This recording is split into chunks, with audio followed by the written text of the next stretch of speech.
Have you ever had a moment when your car radio suddenly stopped working after changing the battery or fixing something? It can be really frustrating, believe me.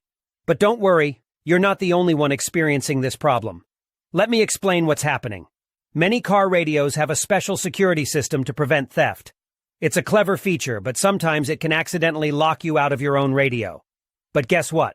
We've got a simple solution for you. In today's video, we're going to show you how to unlock your car radio and get your stereo working again.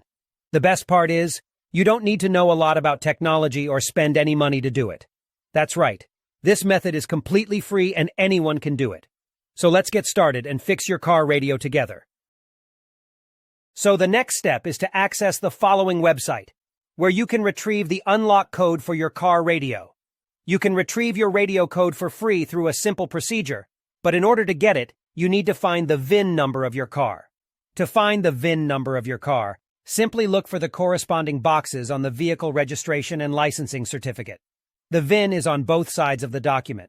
The VIN number can also be found on the car window or other parts of the car. Once you find the VIN number of your car, you only need to complete a simple form with the car model, VIN number, and a valid email address. You will receive the radio code via email. You will receive an email like this. Now you only need to enter the unlock code and your car radio will work again. I hope this video was helpful.